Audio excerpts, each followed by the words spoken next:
안녕하세요. 새벽에 문득 눈이 떠지는 날이 있으셨지요? 딱히 나쁜 꿈을 꾼 것도 아닌데 가슴이 조금 답답하고 물 한 잔을 마셔도 마음이 쉽게 가라앉지 않는 날 말입니다. 그럴 때는 이상하게도 내가 지금 뭘 놓치고 있는 걸까 하는 생각이 먼저 떠오르곤 합니다. 젊을 때는 피곤하면 그냥 피곤한 것이었는데 어느 순간부터는 몸과 마음이 먼저 신호를 보내기 시작합니다. 괜찮다고 넘기던 것들이 천천히 그러나 분명하게 돌아오는 느낌이 듭니다. 신기하게도 인생에서 정말 큰 일들은 대체로 소리 없이 시작됩니다. 건강은 어느 날 갑자기 무너지는 것 같지만 사실은 매일 조금씩 선택지를 빼앗아가고, 사람 관계는 어느 날 갑자기 끝나는 것 같지만 대부분은 연락이 뜸해지는 시간이 오래 쌓인 뒤에야 문이 닫히는 경우가 많습니다. 시간은 더 무섭습니다. 대놓고 도망가지 않고 별일 없던 하루라는 이름으로 조용히 사라져버리니까요. 그러다 어느 날 문득 깨닫습니다. 아, 내가 중요한 걸 꽤 많이 미뤄왔구나. 나이 들고 나서야 비로소 확실히 알게 되는 것들이 있습니다. 거창한 교훈이라기보다 살아오며 한 번쯤은 가슴에 걸렸던 장면들, 그리고 그 장면들이 남긴 결론 같은 것들입니다. 듣는 동안 혹시 마음이 조금 불편해지신다면 그건 잘못이 아니라 신호일 가능성이 큽니다. 불편한 마음은 대개 지금이라도 바꿀 수 있다는 자리에서 생기기 때문입니다. 그리고 무엇보다 이 이야기는 이미 늦었다가 아니라 아직 가능하다에 더 가깝습니다. 삶은 생각보다 여러 번 새로 시작할 수 있고 우리가 바꿀 수 있는 것들은 생각보다 많습니다. 시작하기 전에 구독과 좋아요를 정중히 부탁드려도 될까요? 조용히, 꾸준히 따뜻한 이야기를 계속 전할 수 있는 큰 힘이 됩니다. 첫째, 건강은 컨디션이 아니라 선택지입니다. 건강 이야기는 늘 뻔하게 들리기 쉽습니다. 운동, 식단, 수면 같은 단어가 너무 자주 등장하니까요. 그런데 정말 중요한 지점은 따로 있습니다. 건강은 몸이 편한 상태가 아니라 선택할 수 있는 삶의 범위라는 점입니다.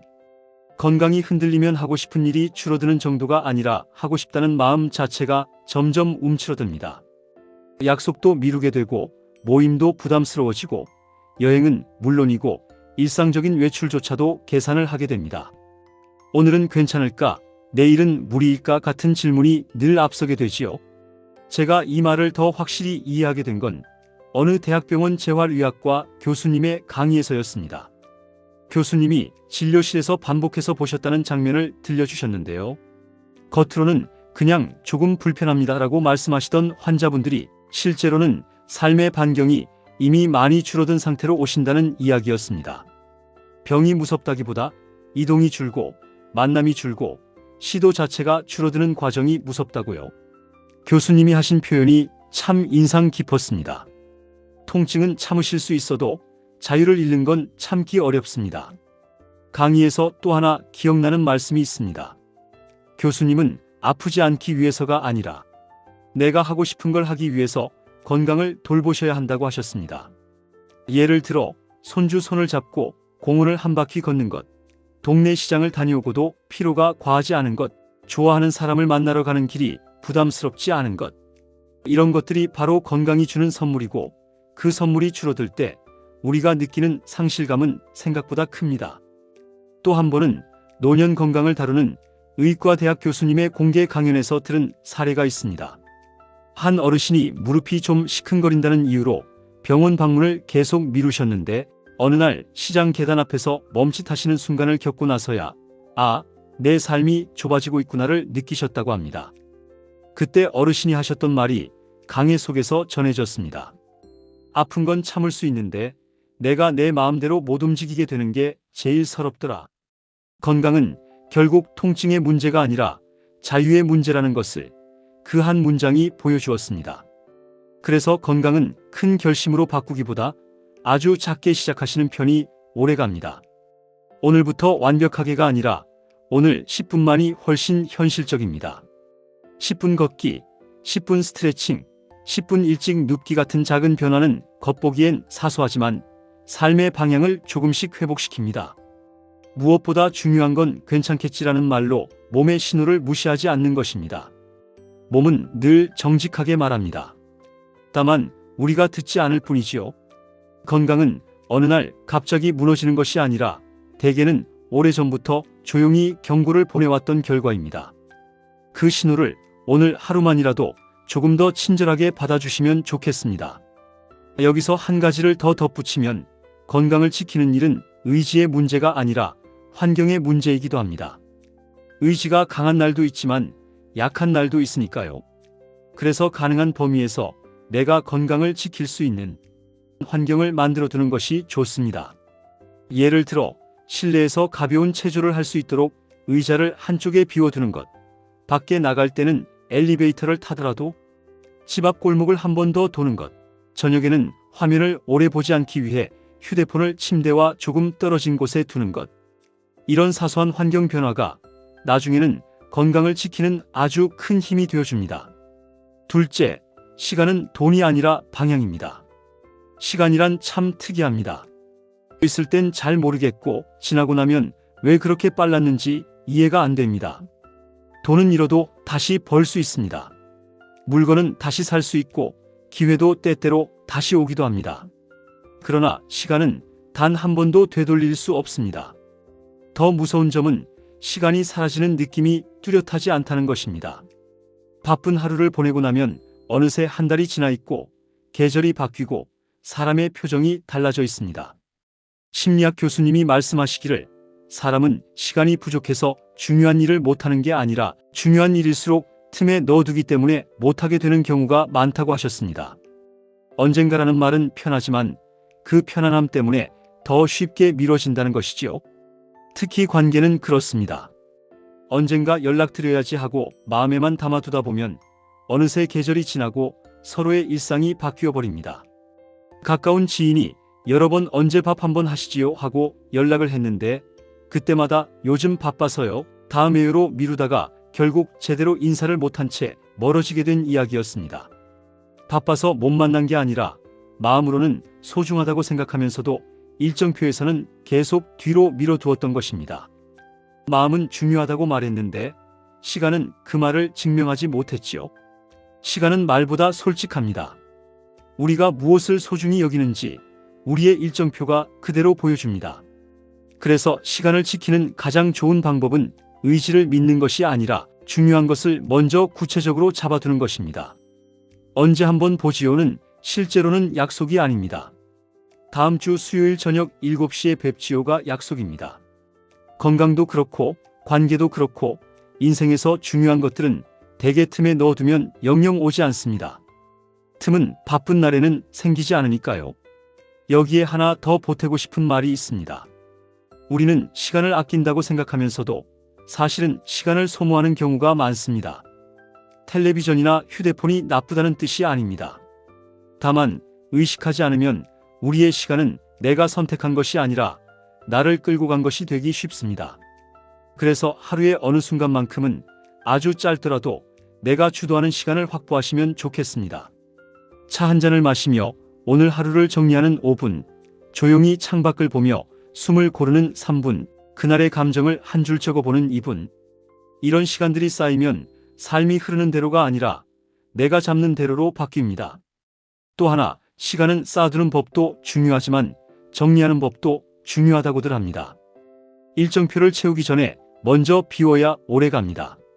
너무 빽빽한 일정은 결국 지치게 만들고 지치면 중요한 것까지 놓치게 됩니다. 그래서 때로는 오늘은 아무 약속도 하지 않겠습니다라는 선택이 다음 주에 나를 살리는 선택이 되기도 합니다. 쉬는 시간은 게으름이 아니라 회복이고 회복은 결국 오래 살아가는 기술이 됩니다. 셋째, 사람은 많이가 아니라 깊이입니다. 특히 시니어가 되실수록 관계는 숫자보다 깊이가 중요해집니다. 젊을 때는 아는 사람이 많으면 든든하고 모임이 많으면 내가 사회 속에 단단히 서 있는 느낌이 들기도 합니다. 그런데 시간이 지나면 자연스럽게 사람은 줄어듭니다. 그게 실패가 아니라 정리입니다. 관계는 늘 많이가 정답이 아니라 남는 사람이 정답일 때가 많습니다. 이 이야기는 어느 노년학 교수님 강의에서 들은 표현이 참 좋았습니다. 교수님이 이렇게 말씀하셨습니다. 나이가 들수록 관계는 넓이가 아니라 깊이로 바뀝니다.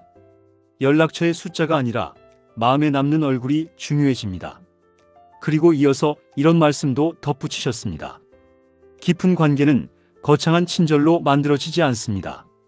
작은 안부가 오래 쌓여서 만들어집니다. 이 말이 참 현실적이지요. 강의 중 소개된 실제 장면이 하나 있습니다. 어떤 분이 개인적으로 많이 힘든 시기를 겪으셨을 때 평소에 연락이 잦고 말이 많던 사람들은 조용해졌는데 오히려 말수가 적고 조용한 한 분이 아무 말 없이 찾아와 식사만 함께하고 돌아갔다고 합니다. 조언도 해결책도 위로의 긴 문장도 없었습니다. 다만 식사하셔야지요 한마디. 그런데 그 한마디가 마음을 붙잡아 주었다고 하셨습니다. 사람은 문제를 해결해주는 존재이기도 하지만 그보다 더 중요한 역할은 버틸 수 있게 해주는 존재일 때가 많습니다. 힘든 시기에 가장 필요한 건 거창한 정답이 아니라 내가 혼자가 아니라는 감각일 때가 많으니까요. 여기에 저는 한 가지를 더 말씀드리고 싶습니다. 관계에서 정말 아픈 순간은 사람이 떠났다가 아니라 내가 누군가를 떠나보냈다는 사실조차 늦게 알아차리는 순간일 때가 많습니다. 연락이 끊긴 게 갑자기인 줄 알았는데 돌아보면 내가 먼저 귀찮음이라는 이름으로, 바쁨이라는 이름으로, 나중이라는 이름으로 그 관계를 조금씩 뒤로 밀어두었던 경우가 많지요. 그래서 관계는 감정으로 지키기보다 습관으로 지키는 편이 오래갑니다. 한 달에 한 번이라도, 계절마다 한 번이라도 짧은 안부를 습관처럼 물어보는 겁니다. 가족 이야기도 빼놓을 수 없습니다. 가족은 늘 거기 있을 것 같아서 오히려 제일 쉽게 소홀해지기 쉽습니다. 말투도 거칠어지고 연락도 미뤄지고 고마움도 생략됩니다. 그런데 어느 날 부모님의 목소리가 예전 같지 않다는 걸 느끼는 순간이 옵니다. 예전에는 늘 단단했던 말투가 조금 약해지고 숨이 조금 가빠지고 기억이 조금 흐릿해지는 순간이 오지요. 그때 비로소 깨닫습니다. 함께 밥을 먹는 한 끼가 함께 웃는 한 번의 시간이 생각보다 한정돼 있을 수 있다는 사실을요. 어느 호스피스 간호사 선생님이 이런 말씀을 하시는 걸 들은 적이 있습니다. 마지막에 남는 후회는 대부분 못해준 것이 아니라 미뤄둔 말입니다. 고맙다는 말, 미안하다는 말, 보고 싶다는 말, 사랑한다는 말. 마음속에는 늘 있었는데 입 밖으로 내는 건 자꾸 미뤄졌던 말들이지요. 그래서 가족에게는 큰 선물보다 말투 하나가 더 큰 위로가 될 때가 많습니다. 왜 또 그래요 대신 어디가 불편하세요? 로 바꿔드리는 것. 됐어 대신 고맙습니다를 건네는 것. 이런 작은 변화가 집안의 공기를 바꾸고 관계의 온도를 바꾸는 경우가 많습니다. 관계는 큰 이벤트로 유지되지 않습니다. 선물이나 특별한 날도 좋지만 결국 사람을 붙잡는 건 사소한 반복입니다. 짧은 안부, 따뜻한 말투, 약속을 지키는 태도 같은 것들이 관계의 뿌리가 됩니다. 혹시 지금 떠오르는 분이 있으시다면 아주 길게 쓰지 않으셔도 됩니다. 그냥 생각나서 연락드렸습니다. 잘 지내시지요? 이 한 줄이 관계를 다시 살려놓는 경우가 생각보다 많습니다. 그 한 줄이 지금의 힘입니다. 넷째, 감정은 참는 것이 아니라 흘려보내는 것입니다. 나이가 들수록 감정은 더 중요해집니다. 마음이 몸과 더 가까워지기 때문입니다.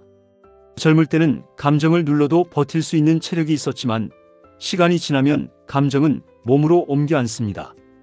잠이 얕아지고 소화가 불편해지고 작은 말에도 예민해지고 무기력이 길어질 때가 생깁니다. 감정은 쓰레기통이 아니라 배수구입니다. 눌러 담으면 냄새가 나고 흘려보내면 맑아집니다. 우리는 흔히 참아야 한다고 배웠습니다. 그런데 감정은 참는다고 없어지지 않습니다. 그냥 쌓였다가 다른 모양으로 튀어나옵니다. 짜증, 무기력, 폭발, 관계의 균열 같은 형태로요. 특히 나이가 들수록 감정은 체면과 함께 묶이는 경우가 많습니다. 이 나이에 이런 말하면 웃기지 않을까, 괜히 약해 보일까 하는 마음이 들지요. 감정을 표현하는 건 약함이 아니라 관리입니다. 감정을 적절히 내보내는 사람이 오히려 건강하다고요. 표현하지 못한 감정이 몸으로 내려앉으면 통증처럼 남는 경우가 많기 때문입니다. 감정을 흘려보내는 건 거창한 상담만을 의미하지 않습니다. 아주 현실적인 방법들이 있습니다. 우선 감정에 이름을 붙여보는 겁니다. 그냥 기분이 나쁩니다가 아니라 저는 지금 서운합니다. 저는 지금 외롭습니다. 저는 지금 무시당한 느낌이었습니다처럼요. 이름을 붙이면 감정이 작아집니다. 정체를 알면 덜 무섭기 때문입니다. 그리고 몸으로 빼는 것도 중요합니다. 10분만 걷거나 따뜻한 물로 샤워하거나 목과 어깨를 풀어주는 것만으로도 감정의 덩어리가 풀리는 경우가 많습니다. 감정은 머리에서 시작하지만 몸에 남기 때문입니다. 마지막으로 아주 짧게라도 적어보시는 것도 도움이 됩니다. 오늘 마음이 흔들린 이유, 내가 사실 원했던 것, 내가 할 수 있는 최소 행동을 한두 줄만 적어보셔도 마음이 정리되는 속도가 빨라집니다. 감정은 해결하려고 애쓰는 순간 더 복잡해지기도 합니다. 다만 흘려보내는 것이 먼저입니다. 다섯째, 결국 남는 건 태도입니다. 이 다섯 번째는 앞에 네 가지를 한 줄로 묶어줍니다. 건강도, 시간도, 사람도, 감정도 결국은 태도로 돌아옵니다. 우리는 성과를 쌓으려고 살기도 합니다. 직함, 평가, 실적, 돈, 계획 같은 것들 말이지요. 그런데 시간이 지나면 그런 것들은 흐려집니다. 명함은 바뀌고 환경은 바뀌고 사람들의 기억도 바뀝니다. 그런데 끝까지 남는 것이 하나 있습니다. 그분은 어떤 분이셨는가라는 인상입니다. 그리고 그 인상은 대개 말투, 약속, 책임, 배려 같은 태도에서 만들어집니다. 사람은 결국 자신이 반복한 태도의 합입니다. 참 단순한 말인데 이상하게 오래 남았습니다. 우리는 큰 결심으로 인생을 바꾸려 하지만 실제로 인생을 바꾸는 건 대부분 매일의 태도입니다. 말투 하나, 미루는 습관 하나, 나 자신을 대하는 방식 하나, 누군가에게 건네는 친절 하나가 쌓여서 삶의 분위기를 만들고 그 분위기가 결국 인생이 됩니다. 특히 완벽주의는 나이 들고 나서 더 선명해집니다. 좀 더 준비되면 하겠습니다 라는 말이 멋있어 보이지만 실제로는 두려움의 다른 이름일 때가 많습니다. 시작을 미루고 표현을 미루고 사랑을 미루고 건강을 미루게 되지요. 그런데 시간이 지나면 깨닫습니다. 완벽한 타이밍은 오지 않는다는 것을요. 대부분의 좋은 일은 준비가 다 되어 시작되는 게 아니라 시작하면서 준비가 되는 경우가 훨씬 많습니다. 그래서 태도는 이렇게 바뀌면 좋습니다. 완벽하게 하겠다는 태도보다 작은 것을 꾸준히 하겠다는 태도, 멋지게 말하겠다는 태도보다 따뜻하게 말하겠다는 태도, 큰 효도를 하겠다는 태도보다 오늘 말투 하나를 부드럽게 하겠다는 태도, 이런 것들이 결국 인생의 품격을 만들어줍니다. 하루에 10%만 하셔도 내일 10%가 붙습니다. 그렇게 쌓이면 어느 순간 100%가 됩니다. 중요한 건 한 번에 크게 바꾸는 게 아니라 매일 작게 지키는 쪽입니다. 여기까지 들으시면서 아마 한 가지는 확실히 느끼셨을 겁니다. 진짜 중요한 것들은 늘 화려하게 나타나지 않습니다. 오히려 너무 평범해서 놓치고 너무 익숙해서 무시합니다. 그래서 더 조심해야 합니다. 건강도 조용히 무너지고 관계도 조용히 멀어지고 시간도 조용히 사라지고 감정도 조용히 쌓입니다. 그러니 우리가 해야 할 일은 거창한 결심이 아니라 오늘을 조금 더 친절하게 다루는 것입니다. 혹시 지금부터 딱 하나만 바꾸신다면 저는 이렇게 권해드리고 싶습니다. 오늘은 제가 소중하다고 말해온 것에 시간을 먼저 들여보시는 겁니다. 아주 작게요. 10분 걷기라도 좋고 누군가에게 안부 한 줄 보내는 것도 좋습니다. 하루 끝에 마음을 한 줄 적어보셔도 좋습니다. 가족에게 말투를 한 번만 더 부드럽게 해보셔도 좋습니다. 중요한 건 완벽하게가 아니라 지금입니다. 오늘 영상이 마음에 남으셨다면 마무리하며 다시 한번 정중히 부탁드리겠습니다. 구독과 좋아요, 그리고 가능하시다면 댓글로 오늘 가장 마음에 남은 한 문장을 남겨주실 수 있을까요? 여러분의 한 문장이 또 다른 누군가에게는 큰 위로가 될 수 있습니다. 여기까지 함께 해주셔서 감사합니다. 마음의 온도 36이었습니다. 다음 영상에서 또 따뜻하게 뵙겠습니다.